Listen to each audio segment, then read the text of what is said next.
Welcome back to another reading and correcting with me, Kindar, the Tiger Writes, and Ty, the Tiger Supervisor. These are where I read a chapter from one of my stories and correct it as I go. If you want to listen to these live, it's every Tuesday morning, 8 a.m. Eastern Time on Twitch, and if you're looking to support me, that is on my Patreon. Today we are doing chapter 13 of The World Witches. Okay, since I have to rest for a bit, let's look at this. I open my combat log and the last batch of notification fills my vision. Conflict check failed. Sword versus dodge skill resolution, environmental factors. Conflict check successful. Launch versus block skill resolution, proximity, environmental factors. Conflict check successful. Sword versus dodge skill resolution, proximity, environmental factors. You cause 1.593 points of damage, blade debuff added. Slicing attack, 14.375 damage. Improper leverage, minus 75%. Creature hide, minus 2 damage. Back here. Conflict check successful. Sword versus dodge skill resolution. Proximity, environmental factor. You cause 12.375 points of damage. Bleed debuff added. Slicing attack, 14.375 damage. Creature hide, minus 2 damage. Conflict check failed. Launch versus block skill resolution. Proximity, environmental factors. You take 0 point of damage. Bite attack blunt, 11.342 damage. Armor, minus 2. Soak, 100% effective. Minus 336, 2.25 damage. Condition applied, held. You take 11.026 points of damage. Slammed, blunt, held, negate skill conflict. 49.257 damage. Armor, minus 2. Soak, 100% effective, minus 36.225. You gain a debuff. Hairline fracture, left ulna. Conflict check failed. Sword versus dodge skill resolution. Proximity held, environmental factors. You take 11.026 points of damage. Slam, blunt, negate. Held, negate conflict skill. Skill conflict. 49.257 damage. Armor, minus 2. Armor, minus 2 damage.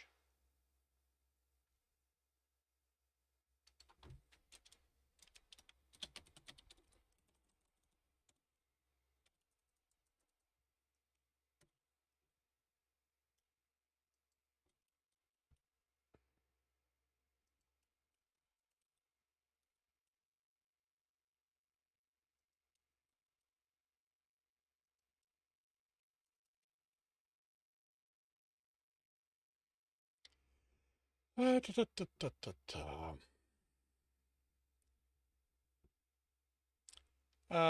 2 damage, soak, 100% effective.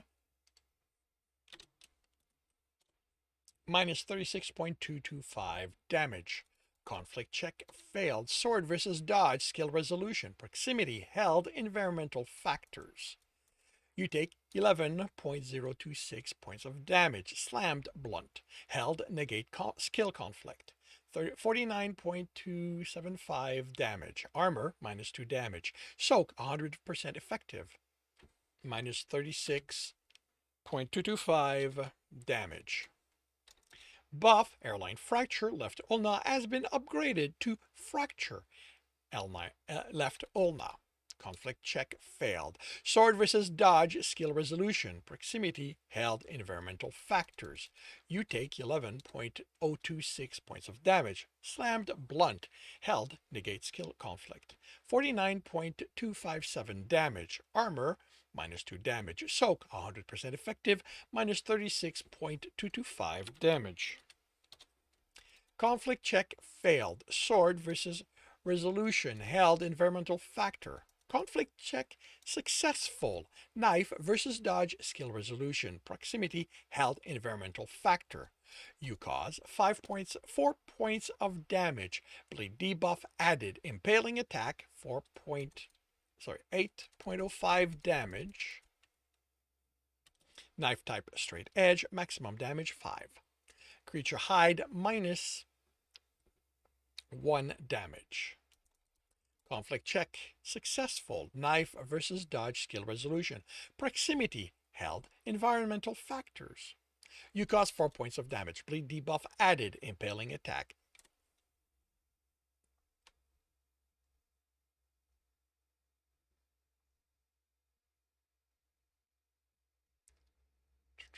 Impaling attack 8.05 damage. Knife type straight edge. Maximum damage 5.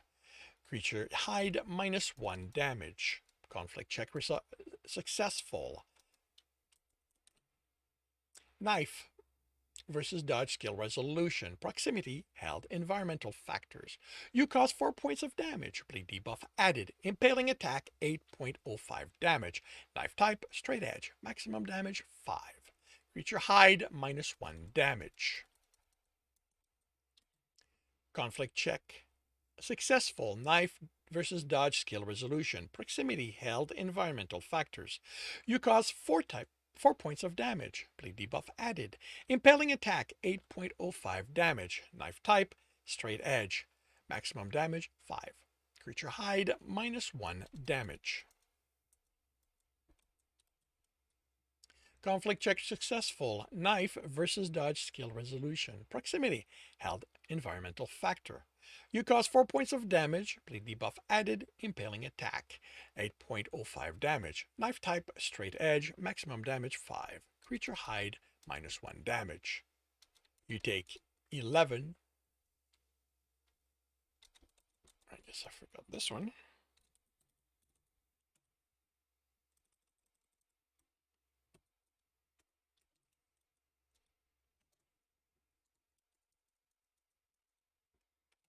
You take 11.026 points of damage. Slammed, blunt, held, negate skill conflict.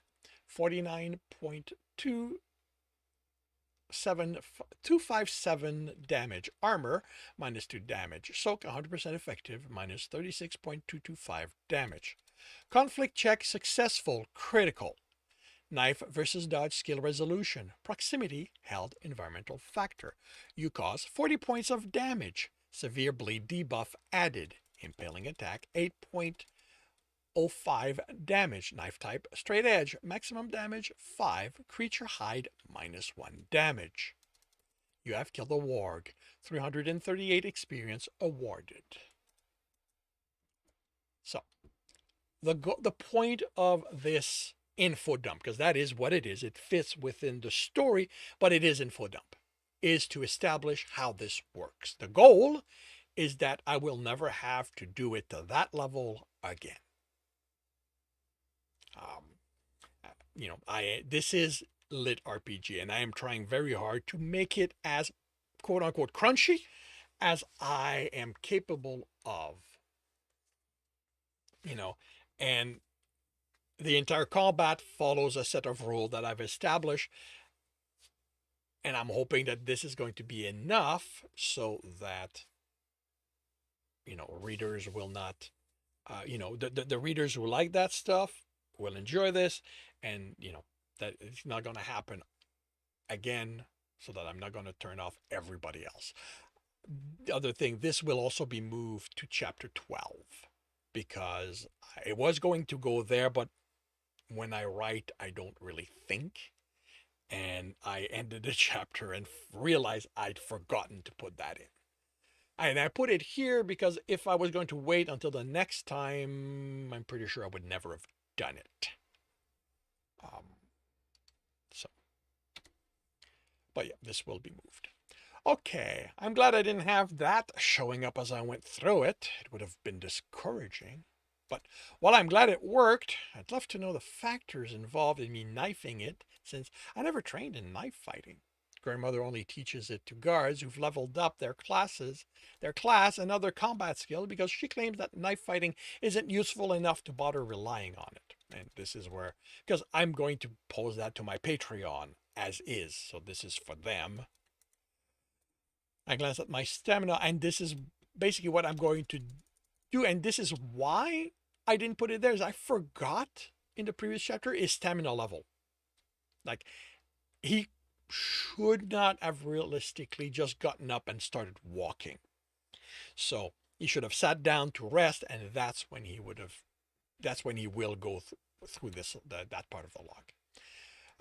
Back up above a quarter, didn't go up as much as I'd want. Probably a mix of looking over the log and not being able to relax with who knows what creature lurking in the forest. My options are to stay here until I have enough stamina to push until I'm out of the forest, which only works if I know where it ends, or slow down, so getting there doesn't cost me stamina. I look around at the trees, at the sunlight streaming through the leaves, the small animals running on the branches, and I find the decision harder to make than I expect. If I don't think about the monster who also live here, there's something peaceful about sitting here and watching nature. I don't know if I'd want to spend all my life here, but I hope I can convince my dad to give me some slack over time because I'd like to come back. Walk around once I'm a higher level with better skills so I don't have to worry about a level 2 monster killing me. I get to my feet with my stamina having gone up a few slivers and set out toward court at a leisurely pace. I see the light at the end of the forest and run 3 paces before stopping. I can't leave the way I'm dressed.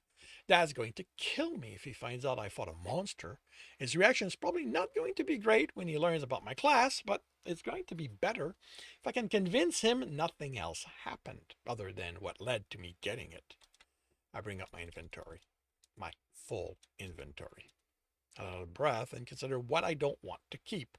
The wrapper's a no-brainer, although I'd like to keep the address. It might not be around anymore when I start my journey, but it would be a place to check for supplies. Healing bars can't be the only thing they sell.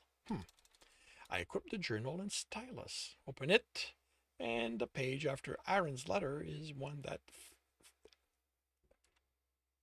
The page after Aaron's letter is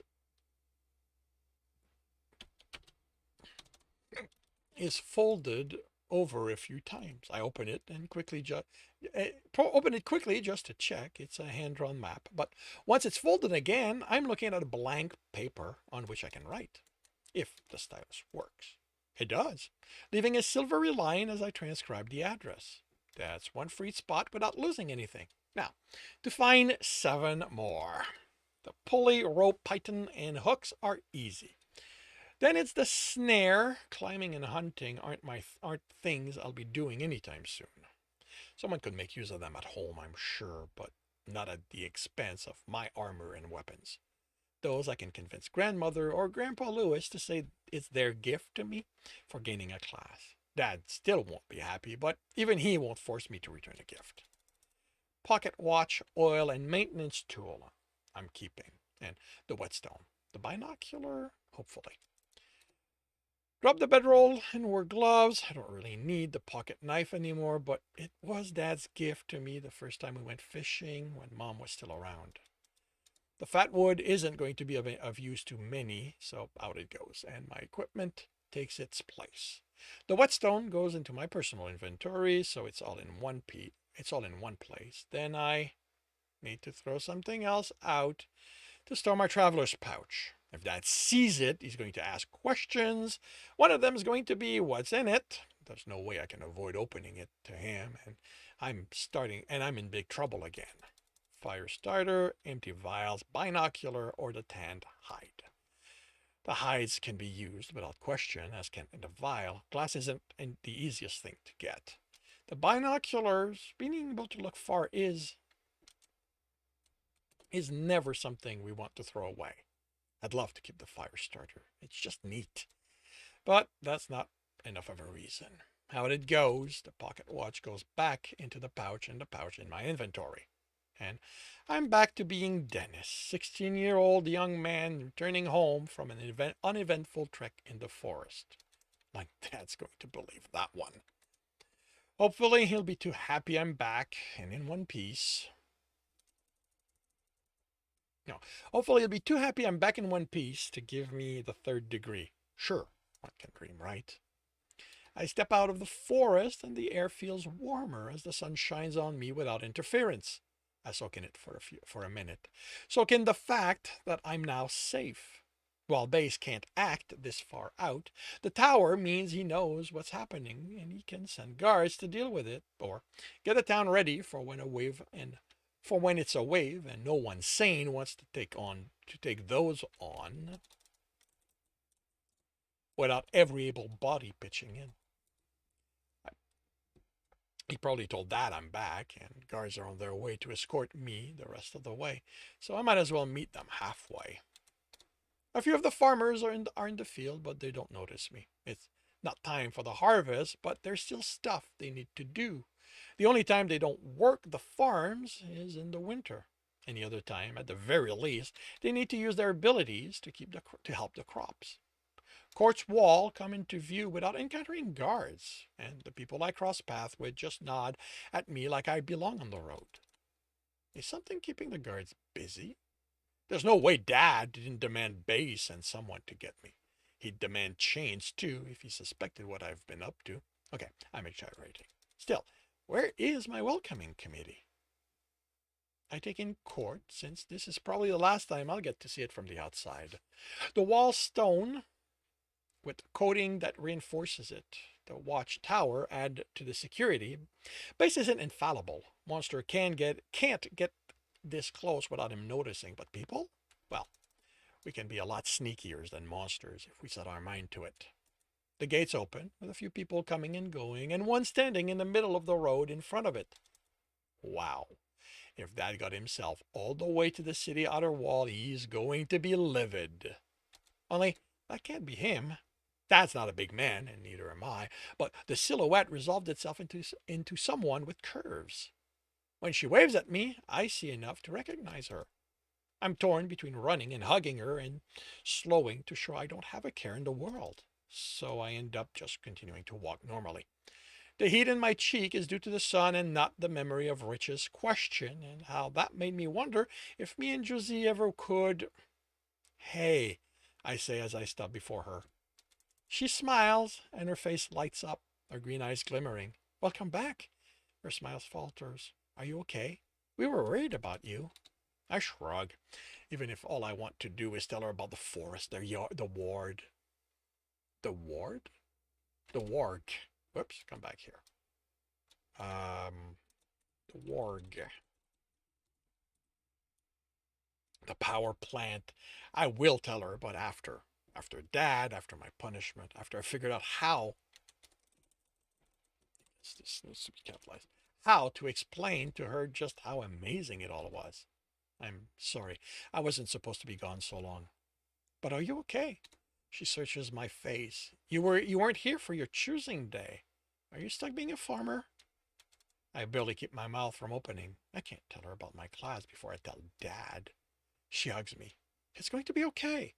I'm sure being a farmer isn't going to be all that bad. I have no answer for her because all I'm noticing right now is that she smells like lilac and pepper, that her breasts are really comfortable against my chest, and that I hope she doesn't think I'm a perv for my body reacting the way it does to her. And that concludes chapter 13 of The World Witches. If you are enjoying this, please leave a like. If you want to know when the next chapter is going to be up, subscribe and hit the bell. If you want to read the story, it is up on Royal Road for free. If you want to support me and read ahead, that is on my Patreon, where it's about 10 chapters, I think. Maybe 8 or 9. And if you want to listen to these live, it's every Tuesday morning, 8 a.m. Eastern Time on Twitch. Links are in the notes, and with that, I shall wish you a good day.